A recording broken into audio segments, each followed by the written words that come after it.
អរុនសួស្តីពុកម៉ែបងប្អូនទាំងអស់គ្នាស្វាគមន៍សាជាថ្មីមកជួបយាយយើងព្រឹកនេះដែរយាយយើងមានតម្រុយថ្មីសម្រាប់ពុកម៉ែបងប្អូនទស្សនានឹងមើលកំសាន្តលេងសម្រាប់ថ្ងៃទី29 ខែ6 2025តម្រុយបែយាយក៏មានប៉ុណ្ណឹងហើយយាយក៏មានសុបិននិយាយជូនពុកម៉ែបងប្អូនស្ដាប់កំសាន្តដូចគ្នា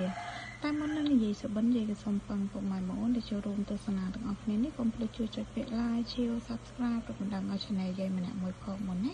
ដើម្បីទទួលបានវីដេអូក្រោយៗក៏ដូចជាពុកម៉ែបងប្អូនចង់បានតម្រុយតាមមកកុំភ្លេចចុច link និយាយដាក់លើ comment ហ្នឹងទៅនឹងឃើញតម្រុយតាមមកឲ្យបងប្អូនទាំងគ្នានៅទីនោះមានទទួលកាត់តោះចាំពុកម៉ែបងប្អូនចូលមកស្ដាប់សុបិនយាយយកមិញនេះយាយសុបិនឃើញចា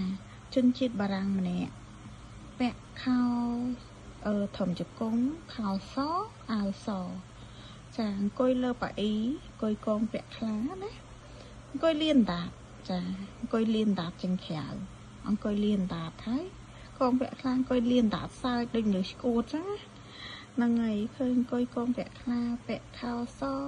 អាវសចាខោខ្លីធំជង្គង់ណាហ្នឹងហើយបងអូនចម្លែកអត់ដែរយល់សពឃើញជនជាតិបារាំងណាហ្នឹងហើយអញ្ចឹងយើងក៏កាត់យក59 51 40កុដ46 49 951 9 40កុដ9 46អស់50និងអស់40អញ្ចឹងពុកម៉ែបងប្អូនចេះកាត់លេខអីក៏យកតាមហ្នឹងទៅណាចាហើយក៏ជូនពរហេងសំណាងល្អទាំងអស់គ្នាអញ្ចឹងវីដេអូយាយក៏មានតែប៉ុណ្្នឹងទេជួបគ្នានៅវីដេអូក្រោយបាយបាយ